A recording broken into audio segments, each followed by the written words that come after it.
je me suis dit que ça serait pas mal de faire un petit récap au final de Trump. Alors le meilleur article que j'ai trouvé dessus, c'était un article pour les 50 jours depuis...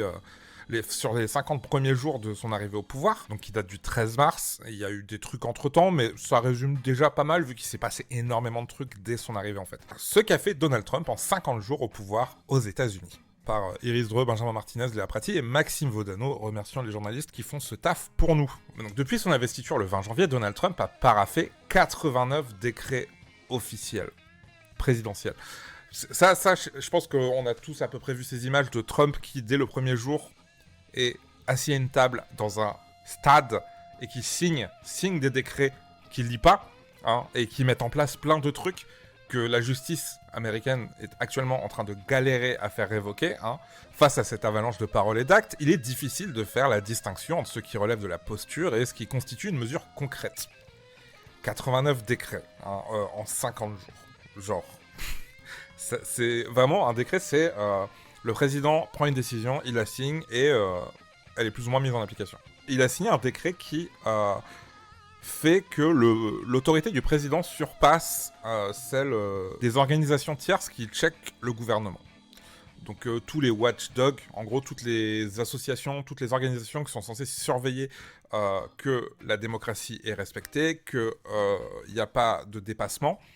Trump a signé un décret qui dit qu'il s'en bat les reins. Et que les seuls qui peuvent le contredire, qui peuvent contredire ces décisions, c'est le Congrès. Il contrôle le Congrès. Il contrôle la Cour de justice suprême. Il contrôle le Sénat. La seule chose qui lui imposait des limites, c'était ces organisations tierces non gouvernementales. Et elles servent plus à rien. Dans les faits, il fait ce qu'il veut. Donc, en fait, là où ça se joue en ce moment même, c'est vraiment au niveau fédéral, où dans chaque État, il y a des juges qui révoquent petit à petit les trucs qu'il prend, les décisions qu'il prend, enfin qui essaye. Mais c'est une tannée et en fait ça avance super lentement. Là récemment il y a une juge, quand je dis récemment c'est genre avant-hier ou avant-avant-hier, il y a une juge qui a été arrêtée parce qu'elle a empêché la police de l'immigration d'arrêter quelqu'un qui était justement en train d'être jugé pour sa présence illégale ou non aux États-Unis. Et la meuf a été arrêtée. Elle a été relâchée par la suite, mais on a quand même ordonné d'arrêter une juge parce que elle n'avait pas laissé la police de l'immigration déporter quelqu'un dans son tribunal. Dès son retour à la Maison-Blanche, Donald Trump s'en prend à l'État fédéral, considéré comme inefficace, coûteux et insuffisamment aligné sur ses priorités politiques. Il doit être remodelé tant au niveau de sa structure que dans ses missions. Parce que ça, c'est vraiment un truc. Avant même d'arriver, il a dit qu'il ferait la chasse aux membres du gouvernement qui étaient contre lui. Ça fait partie de tout un bail qui s'appelle le projet 2025, qui a été mis en place par un think tank qui s'appelle la Heritage Foundation, donc c'est un think tank d'extrême droite. Et vraiment, ça édicte tout ce qui est en train de se passer depuis son arrivée au pouvoir, en fait. Enfin, vraiment, toute la politique de Trump est annoncée dans ce projet 2025. Salut Dave, mais il ne s'est pas aussi assis sur un avis unanime de la Cour suprême sur le fameux gars envoyé au Salvador. Le fait que les États-Unis aient un deal avec le Salvador et qu'ils leur envoient des prisonniers qui ensuite sont enfermés dans des prisons de haute sécurité pour travailler au Salvador. Il y a effectivement eu ce cas d'un homme qui était aux États-Unis légalement, qui avait des papiers et qui a été arrêté dans une rafle, parce que c'est littéralement ce que fait la police de l'immigration, et qui a été déporté au Salvador sans procès, sans jugement. Et une fois qu'il est arrivé au Salvador, Trump il dit « il est plus aux États-Unis, je peux rien faire », et le président salvadorien il dit « bon, on m'a payé pour le prendre, je vais pas vous le renvoyer, tu vois ». Donc il y a ce pauvre gars, et il y en a des centaines d'autres, hein, des gens qui ont été déportés comme ça, qui est bloqué au Salvador, et personne ne fait rien pour le faire revenir. S'il y a un avocat qui est parti sur place pour essayer de discuter et négocier, mais pour l'instant, on n'avance pas plus. Trump s'en prend, dès son retour au gouvernement, Trump s'en prend aux institutions. Ça coûte cher, ça va pas dans son sens, il faut faire des coupes budgétaires, il faut licencier des gens. Et pour ça, il confie à son conseiller Elon Musk les rênes d'une instance au contour juridique flou, le DOGE. Department of Government Efficiency, donc le département de l'efficacité gouvernementale, chargé de réduire la bureaucratie en s'immisçant au cœur des agences fédérales, y compris celles qui manipulent les données les plus confidentielles des citoyens américains. Il y a les licenciements, mais il y a effectivement la récupération des données sur tout le monde. Il y a les données de la Sécu, les données de tout ce qui est permis de conduire, etc. Musk, il a récupéré les données de tous les citoyens et résidents états-uniens. Ça pose un énorme problème quand c'est fait par quelqu'un qui détient un réseau social. quand c'est fait par un businessman.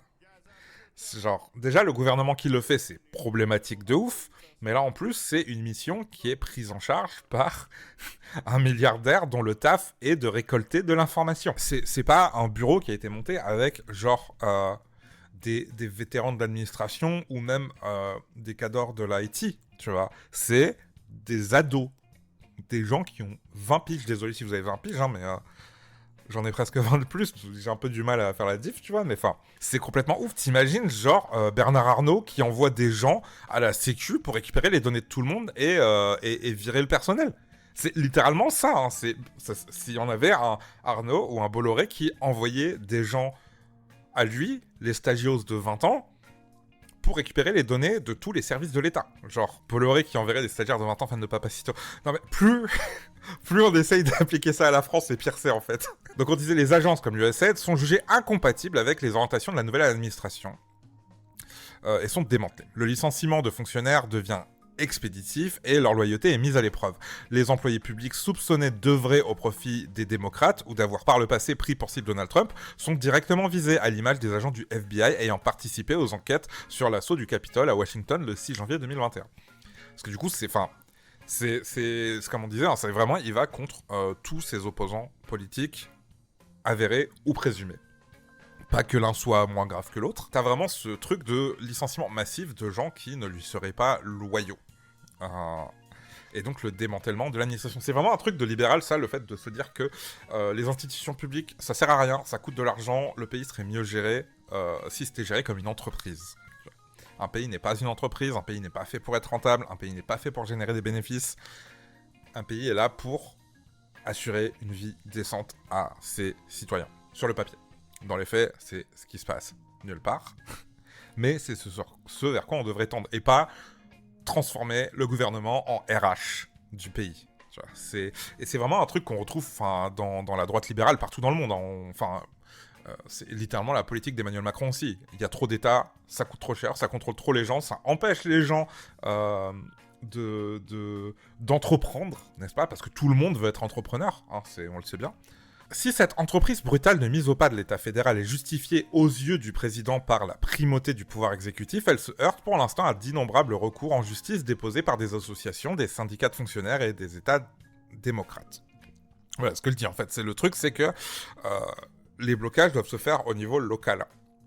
Et ça prend un temps de zinzin. Pourfendeur d'une supposée idéologie woke qui aurait infiltré toutes les strates de l'État et avantagerait les minorités au détriment d'autrui, Donald Trump ne tarde pas à remettre en cause les droits acquis ces dernières décennies par les minorités de genre et les minorités raciales. Notamment, on voit les accidents d'avion, dès qu'il y a eu un souci quelque part, ils ont tout de suite accusé le wokisme, ils ont tout de suite dit que c'était parce que X personnes qui étaient responsables étaient trans, une femme, cis, était une personne noire. Enfin, si c'est pas des hommes blancs, cis au pouvoir, aux manettes, rien ne peut fonctionner. C'est aussi ça qui est dingue avec cette logique-là, c'est que tu pars du principe que si on va favoriser l'emploi de personnes issues de minorités, c'est forcément qu'on baisse le niveau parce que ces gens-là n'ont pas les aptitudes et les capacités pour avoir le niveau requis pour faire ces jobs-là. Ils partent vraiment du principe que s'il y a une personne noire, s'il y a une personne trans, s'il y a une personne queer en général, s'il y a une femme cis, elle n'a pas le niveau, et juste on lui a donné le job. Ce qui dit aussi énormément sur leur propre ego à eux, qui partent du principe que eux, pour le coup, ont absolument le niveau pour faire tous ces jobs-là. Hein, ils remettent pas en question quand c'est un homme cis blanc. Alors, que ce soit dans le domaine social, carcéral ou médical, les personnes transgenres subissent tout particulièrement les attaques de cette administration partisane d'une vision binaire du sexe biologique qu'il faudrait restaurer en abandonnant la notion de genre. Toujours cette volonté de justement rester sur enfin, je fais que paraphraser, hein, mais en fait, c'est vraiment la manif pour tous, un papa et une maman, fin, tu vois, ça va pas plus loin. Et c'est ce qu'ils essayent d'imposer à tout le monde. Malgré le fait que les personnes queer existent depuis qu'il y a des personnes. Le président supprime ou affaiblit par ailleurs les politiques de promotion de la diversité, de l'équité et de l'inclusion, DEI. Avant on parlait de discrimination positive, maintenant c'est DEI, qui concernait autant le secteur public que le secteur privé en favorisant par exemple l'emploi de personnes historiquement discriminées, notamment les Afro-Américains. Et un truc dont on a très peu parlé aussi, mais c'est l'effacement pur et simple aussi des personnes racisées et queer. Autant des archives que de la recherche. Il y a plein de papiers faits sur les minorités ou par des minorités qui ont été supprimés des archives de l'État. Il y a plein d'archives historiques qui ont été supprimées, notamment de militaires racisés ou queer, qui ont été tout simplement supprimés des archives historiques par l'administration Trump, qui ont, je pense, tout simplement fait un CTRL-A, CTRL-F, noir, CTRL-A, supprimé. Mais t'as littéralement des gens qui sont morts pour ce pays, t'as des gens qui ont contribué à l'avancement de ce pays, qui ont été effacés parce qu'ils ne correspondent pas au bon profil. Les programmes d'admission des réfugiés aux États-Unis sont suspendus, la base militaire de Guantanamo à Cuba est reconvertie en centre de rétention offshore pour des migrants qualifiés de criminels, qui ne sont évidemment pas jugés, qui ne passent pas devant un tribunal. Et comme on l'a vu, il y a effectivement des gens qui ont été expulsés en étant là légalement et en n'ayant commis aucun crime. En outre, le président des États-Unis remet en cause le droit du sol, pourtant garanti par la Constitution depuis 1868 et en vertu duquel toute personne née sur le sol américain devient américain. Qui est quand même la manière dont se sont construits les États-Unis.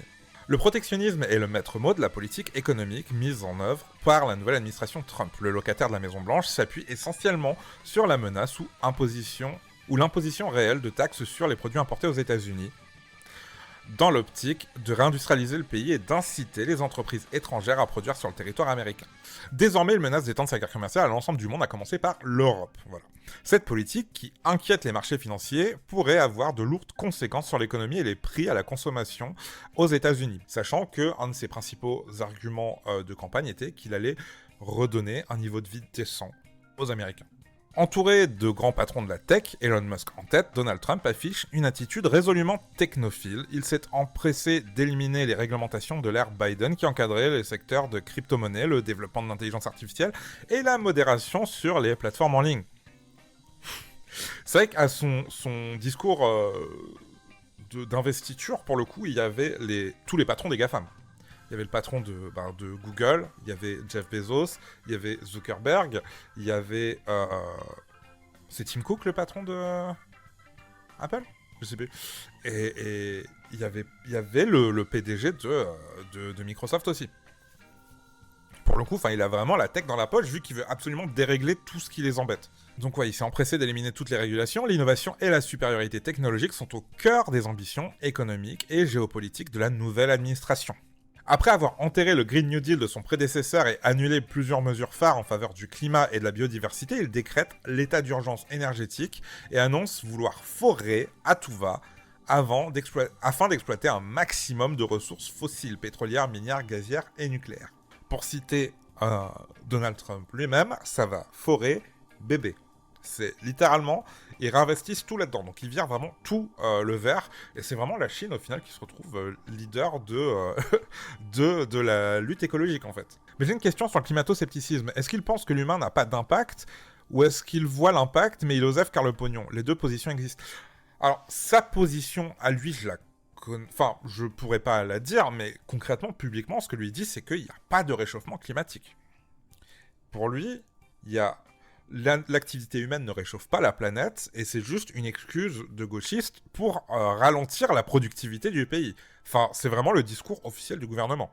Dans le même temps, le président met fin au soutien public aux voitures électriques et freine le développement des énergies renouvelables, à commencer par les éoliennes, à qui il a déclaré la guerre. Je crois qu'il avait dit que les éoliennes, outre le fait que ça tuait les oiseaux, du coup c'était pas bien, contrairement au forage pétrolier, etc., c'était pas lui qui avait dit que le vent c'était une énergie finie et que du coup les éoliennes allaient épuiser tout le vent de la Terre. Il y avait l'agence en charge de surveiller les phénomènes météorologiques, notamment marins, qui avait été démantelée, et là ils viennent d'être relancés, mais cette fois pour faire des analyses, pour trouver des minerais sous-marins que le gouvernement états-unien pourrait exploiter. Plusieurs mesures identitaires, religieuses et sécuritaires confirment le virage idéologique que Donald Trump a fait prendre aux États-Unis, dénonçant un climat anti-chrétien. Il crée un bureau de la foi à la Maison-Blanche. Les États-Unis sont toujours à un jour de devenir une théocratie. Enfin, fidèle à ses convictions passées, il lève le moratoire sur les exécutions fédérales décrétées par Joe Biden et allège les restrictions sur les armes à feu.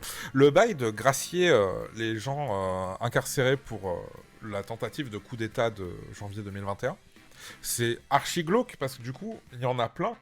Il y avait une remise de médailles aux flics qui ont essayé de protéger le Capitole ce jour-là. Et du coup, il y a ces gars-là qui se sont pointés à cette remise de médailles, donc qui avaient été graciés, qui étaient censés être en prison, pour justement taunt et menacer les flics qui recevaient ces médailles.